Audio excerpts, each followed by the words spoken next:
ফিলিস্তিন ইস্যুতে Erdogan Putin ফোনালাপ, ফিলিস্তিনে আন্তর্জাতিক সৈন্য পাঠাতে আলোচনা। মিনিটে 30টি বিস্ফোরণ, গাজা ইসরায়েলের ধ্বংসলীলা, হামাসের 1,500 রকেট হামলা, 53 ফিলিস্তিনি ও 6 ইসরায়েলি নিহতে যুদ্ধের শঙ্কা। অত্যাধুনিক রকেট সিস্টেম পেল তুর্কি সেনাবাহিনী। গাজা ইসরায়েল উত্তেজনার অবসান চায় ইতালি জার্মানি। কাবুলের পার্শ্ববর্তী শহরের দখল নিল তালেবান। ফিলিস্তিনিদের উপর হামলা কেবল শুরু, বললেন ইসরায়েলি প্রধানমন্ত্রী। সংঘাতের আশঙ্কা উস্কে ফের তাইওয়ানের আকাশসীমায় ঢুকল চীনা যুদ্ধবিমান। ইসরায়েলি হামলার পক্ষে যুক্তরাষ্ট্র, সমালোচনায় তুরস্ক। ফিলিস্তিনিদের আরও শক্তিশালী সমর্থন দেবে ইরানের আইআরজিসি। চীনা জাহাজ লক্ষ্য করে গুলি জাপানি উপকূলরক্ষীদের। ঘাতক ইহুদিদের কোনো ধর্ম নেই, ইরানের প্রেসিডেন্ট। ফের নির্বাচনে লড়বেন সাবেক ইরানি প্রেসিডেন্ট আহমেদিনেজাদ। গাজা সীমান্তের দিকে ইসরায়েলি ট্যাঙ্ক বহর। যে কোনো পরিস্থিতি মোকাবেলায় হামাস প্রস্তুত, ইসমাইল হানিয়া।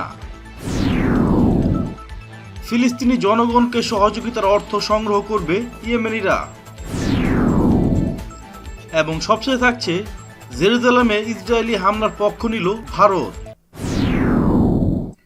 ফিলিস্তিন ইস্যুতে এরদোয়ানের সাথে পুতিনের ফোনালাপ হয়েছে। ফিলিস্তিনে আন্তর্জাতিক সৈন্য পাঠাতে আলোচনাও হয়। ফোনালাপে ইসরায়েলকে উচিত শিক্ষা দিতে হবে উল্লেখ করেন প্রেসিডেন্ট এরদোয়ান। সে লক্ষ্যে সর্বস্তরে কাজ করছেন বলে জানান তিনি। ফিলিস্তিনিদের রক্ষায় আন্তর্জাতিক সৈন্য পাঠানোর ব্যাপারেও আলাপ করেছেন মুসলিম বিশ্বের অবিসংবাদিত নেতা প্রেসিডেন্ট এরদোয়ান। উল্লেখ্য, ইসরায়েলি হামলার বিষয়ে এর আগে জর্ডানের রাজা, কুয়েতের আমির, কাতারের আমির, মালয়েশিয়ার রাজা, ফিলিস্তিনের প্রেসিডেন্ট, হামাস প্রধানের সাথেও ফোনালাপ করেছিলেন তুর্কি প্রেসিডেন্ট এরদোয়ান। অবরুদ্ধ গাজায় শতাধিক বিমান হামলা চালিয়েছে ইসরায়েল। হামলার মাত্রা এতটাই ব্যাপক যে মাত্র 1 মিনিটে 30টি বিস্ফোরণের শব্দ শোনা গেছে। পরিস্থিতি যে কোনো সময় পূর্ণমাত্রার যুদ্ধে রূপ নিতে পারে বলে আশঙ্কা প্রকাশ করেছে জাতিসংঘ। এদিকে ইসরায়েলি সেনাবাহিনী বলছে, গাজা থেকে ইসরায়েলের বিভিন্ন অঞ্চল লক্ষ্য করে এ পর্যন্ত প্রায় 1,500 রকেট নিক্ষেপ করা হয়েছে। এতে 6 ইসরায়েলি নিহত হয়েছে এবং আহত হয়েছে 8 জন। এছাড়া ইসরায়েলের বিমান হামলায় 13 শিশুসহ অন্তত 53 জন ফিলিস্তিনি নিহত ও শতাধিক আহত হয়েছে। এদিকে ইসরায়েলের রাজধানী তেল আবিবের পার্শ্ববর্তী গুরুত্বপূর্ণ লড শহরে জরুরি অবস্থা জারি করা হয়েছে। টাইমস অফ ইসরায়েল বলছে, 1966 সালের পর শহরটিতে প্রথমবারের মতো জরুরি অবস্থা জারি করল সরকার। মাল্টিপল লঞ্চ রকেট সিস্টেমের সফল পরীক্ষা চালিয়েছে তুরস্ক। দেশটির প্রতিরক্ষা শিল্প কর্তৃপক্ষের প্রধান ইসমাইল দামির বুধবার এমন দাবি করেছেন।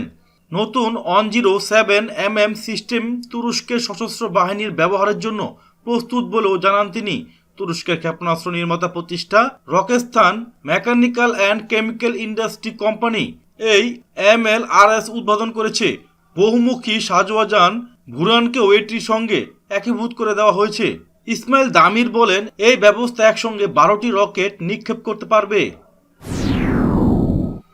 ইসরায়েল ও গাজার মধ্যে চলমান উত্তেজনার অবসান চেয়েছে ইতালি ও জার্মানি। বুধবার দুই দেশের পররাষ্ট্রমন্ত্রীদের মধ্যে আলোচনায় ইসরায়েল ও গাজার সংঘর্ষের বিষয়টি উঠে আসে। ইতালির পররাষ্ট্রমন্ত্রী লুইগি ডি মায়ো এক বিবৃতিতে বলেছেন, আমরা সব পক্ষকে দ্রুত উত্তেজনা পরিহারের আহ্বান জানাচ্ছি। আফগানিস্তানের রাজধানী কাবুলের পার্শ্ববর্তী আরেকটি শহরে নিয়ন্ত্রণ নিয়েছে দেশটির তালেবান বিদ্রোহীরা। এ নিয়ে গত এক সপ্তাহের ব্যবধানে 2টি গুরুত্বপূর্ণ শহরের নিয়ন্ত্রণ নিল তালেবান। এর আগে গত 5 মে বাগলান প্রদেশের জোরকা জেলার নিয়ন্ত্রণ নেয় তারা। গাজায় হামলার বিষয়ে ইসরায়েলি প্রধানমন্ত্রী বেনিয়ামিন নেতাহু বলেছেন, এটি কেবল শুরু। আমরা তাদের এমনভাবে আঘাত করব যা তারা স্বপ্নেও ভাবেনি। তিনি বলেন, আমরা সামরিক অভিযানের মধ্যবর্তী অবস্থায় রয়েছি। হামাস ও ইসলামী জিহাদের বিভিন্ন স্থাপনায় হামলা চালিয়েছে ইসরায়েলি সেনাবাহিনী। নেতানিয়াহু বলেন, আমরা অরাজকতা বন্ধ করতে প্রচেষ্টা অব্যাহত রেখেছি। ইসরায়েলের শহরগুলোতে প্রশাসনিক ব্যবস্থা ঢেলে সাজানো হচ্ছে।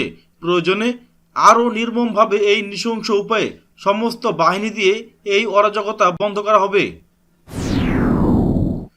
ফের দ্বীপ রাষ্ট্রটির আকাশসীমায় অনুপ্রবেশ করল চীনের যুদ্ধবিমান। মঙ্গলবার তাইওয়ানের আকাশসীমায় ঢুকে পড়ে পিপলস লিবারেশন আর্মি এয়ারফোর্স অর্থাৎ চীনা বিমান বাহিনীর একটি যুদ্ধবিমান। শানশি Y-8 নামের ওই বিমানটি ইলেকট্রিক ওয়ারফেয়ার বা শত্রুপক্ষের রাডার এবং যন্ত্র অকেজো করতে সক্ষম। ফলে তাইওয়ানের সামরিক ঘাঁটি ও সরঞ্জামই চীনের নিশানা ছিল বলে মনে করছেন প্রতিরক্ষা বিশ্লেষকরা। ফিলিস্তিনিদের উপর ইসরায়েলি হামলা আত্মরক্ষার্থে বিবেচনা করায় যুক্তরাষ্ট্রের কঠোর সমালোচনা করেছে তুরস্ক। বুধবার তুরস্কের যোগাযোগ বিষয়ক পরিচালিত ফাহরেদ্দিন আলতুন বলেন, বেসামরিক নাগরিকদের উপর ব্যাপক হত্যাকাণ্ড, ফিলিস্তিনিদের বাড়িঘর থেকে বিতাড়িত করা ও তাদের ভূমি দখল, মসজিদে হামলা, নিরপরাধ শিশুদের হত্যা এসব নৃশংসতা কি আত্মরক্ষার্থে? তিনি বলেন, এসব হত্যাকাণ্ড ও কর্মকাণ্ডে যুক্তরাষ্ট্রের কোনো প্রতিক্রিয়া আছে? হামাস ইসরায়েল লড়াই শুরু হওয়ার পর থেকে গাজায় ইসরায়েলের অব্যাহত বিমান হামলা চলছে। ইরানের ইসলামী বিপ্লবী গার্ড বাহিনী বা IRGC ফিলিস্তিনের ইসলামী প্রতিরোধ আন্দোলনগুলোকে আরও শক্তিশালী সমর্থন দেওয়ার অঙ্গীকার ব্যক্ত করেছে। একই সঙ্গে ফিলিস্তিনিদের বিরুদ্ধে ইহুদিবাদী ইসরায়েলের বর্বর আগ্রাসনের নিন্দা করেছে ইরানের এ বাহিনী। বুধবার এক বিবৃতিতে IRGC বলেছে, ফিলিস্তিনের ইসলামী প্রতিরোধ আন্দোলন ও ইনতিফাদাকে সমর্থন দেওয়াকে ঐতিহাসিক ও অনস্বীকার্য মিশন বলে বিবেচনা করে এলিট ফোর্স। এই সমর্থন শহীদ জেনারেল কাসেম সুলেমানির কর্মধারার অংশ। ফিলিস্তিনের প্রতিরোধ আন্দোলনগুলোর সঙ্গে IRGCর সম্পর্ককে প্রশংসনীয় বলেও উল্লেখ করা হয় বিবৃতিতে। একটি চীনা গবেষণা জাহাজকে লক্ষ্য করে গুলি ছুড়েছে জাপানের উপকূল রক্ষী বাহিনী। চীনা জাহাজটি তাদের অর্থনৈতিক অঞ্চলের কাছে আসায় গুলি ছুড়েছে জাপানের উপকূল রক্ষী বাহিনী। এ ঘটনায় জাপান সরকার কূটনৈতিক চ্যানেলের মাধ্যমে বেইজিংয়ের কাছে ক্ষুব্ধ প্রতিক্রিয়া ব্যক্ত করেছে। ইসলামী প্রজাতন্ত্র ইরানের প্রেসিডেন্ট ডক্টর হাসান রুহানি বলেছেন, ঘাতক ইহুদিবাদীদের কোনো ধর্ম নেই। তিনি বুধবার মন্ত্রিসভার বৈঠকে বাইতুল মুকাদ্দাস ও গাজায় ফিলিস্তিনিদের বিরুদ্ধে ইসরায়েলি হত্যা নৃশংসতার নিন্দা জানিয়ে একথা বলেন। রুহানি আরও বলেন, বর্তমানে মজলুম ফিলিস্তিনিদের প্রতি সমর্থন ও সহযোগিতার ক্ষেত্রে প্রায় একা হয়ে পড়েছে। ফিলিস্তিনের প্রতিবেশী মুসলিম দেশগুলো পর্যন্ত নীরব রয়েছে। তিনি প্রশ্ন করে বলেন, মিশর ও জর্ডানের মতো বড় দেশ এবং অন্য প্রতিবেশীরা কেন এই জুলুমের বিষয়ে কিছুই বলছে না? চলতি বছরের জুনে অনুষ্ঠিত হতে যাচ্ছে ইরানের প্রেসিডেন্ট নির্বাচন।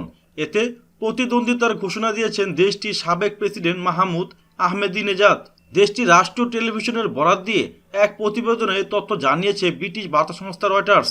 2017 সালে দেশটির সর্বোচ্চ ধর্মীয় নেতা আয়াতুল্লাহ খামেনি আহমেদিনেজাদের নির্বাচনে অংশগ্রহণের বিষয়ে নিষেধাজ্ঞা জারি করেছিলেন। তবে এবার তিনি নির্বাচনের জন্য নিবন্ধনে সমর্থ হয়েছেন। এদিকে কোনো প্রার্থীর প্রতিদ্বন্দ্বিতায় বাধা হয়ে দাঁড়াবেন না বলে ঘোষণা দিয়েছেন খামেনি।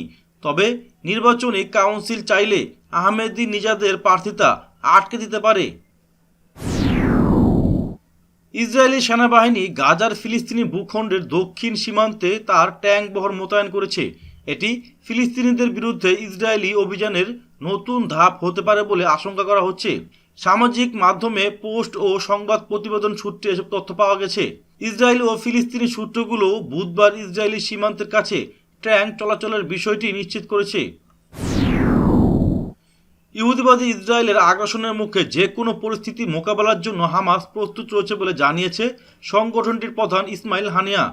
টেলিভিশনে দেওয়া এক ভাষণে তিনি বলেন, দখলদার ইসরায়েল সরকার যতদিন পর্যন্ত ফিলিস্তিনি জনগণের বিরুদ্ধে তার ঘৃণ্য অপরাধযজ্ঞ বন্ধ না করবে এবং পবিত্র জেরুজালেম, আল কুদস শহর ও আল আকসা মসজিদের উপর দখলদারিত্বের অবসান না ঘটাবে, ততদিন পর্যন্ত হামাস যোদ্ধারা প্রতিরোধ লড়াই অব্যাহত রাখার কঠোর সিদ্ধান্ত নিয়েছে। ইহুদিবাদী ইসরায়েলের আগ্রাসনের বিরুদ্ধে ফিলিস্তিনের যেসব প্রতিরোধ যোদ্ধা লড়াই চালাচ্ছেন তাদের প্রতি ইয়েমেনের পক্ষ থেকে পূর্ণ সমর্থন জানিয়েছে হুতি আনসারুল্লাহ আন্দোলনের প্রধান আব্দুল মালেক বদরুদ্দিন আল হুতি। মধ্যপ্রাচ্যের সর্বশেষ ঘটনাবলিতে প্রতিরোধ অক্ষের সঙ্গে ইয়েমেনিরা ঘনিষ্ঠ সহযোগিতা করছে বলে জানান তিনি। ফিলিস্তিনিদের উপর সপ্তাহখানেক ধরে ব্যাপক হারে দমনপীড়ন, হামলা, হত্যাযজ্ঞ চালাচ্ছে দখলদার ইসরায়েল। তাদের হামলায় গত কয়েকদিনে অন্তত 53 জন ফিলিস্তিনি শহীদ হয়েছেন। ইসরায়েলিদের এমন বর্বরতার প্রতিবাদে ফুঁসছে বিশ্বের শান্তিপ্রিয় মানুষজন, অথচ এর মধ্যেও ইসরায়েলকেই সমর্থন করছেন ভারতীয়দের বিশাল একটি অংশ। ইন্টারনেটের যুগে কোনো বিষয়ে সমর্থন বা প্রতিবাদ জানানোর অন্যতম মাধ্যম হয়ে উঠেছে টুইটার। ভারতও বেশ জনপ্রিয় সামাজিক যোগাযোগের এই মাধ্যমটি। গত দুদিন ধরে সেখানে ট্রেন্ডিং দেখা যাচ্ছে Bharat with Israel Irfan. Twitter Trends নামের এই ওয়েবসাইটটি হিসেবে বুধবার দেশটির টুইটার ট্রেন্ডিং যথাক্রমে দ্বিতীয় ও পঞ্চম অবস্থানে রয়েছে ইসরায়েলকে সমর্থনকারী হ্যাশট্যাগ দুটি। এদের মধ্যে অনেকেই ভারতীয় প্রধানমন্ত্রী নরেন্দ্র মোদী ও ইসরায়েলি প্রধানমন্ত্রী বেনিয়ামিন নেতানিয়াহুর ছবি ব্যবহার করে বেস্ট ফ্রেন্ড এ দোস্তি নেহি তোরেঙ্গে এ জাতীয় কথাবার্তা লিখছেন।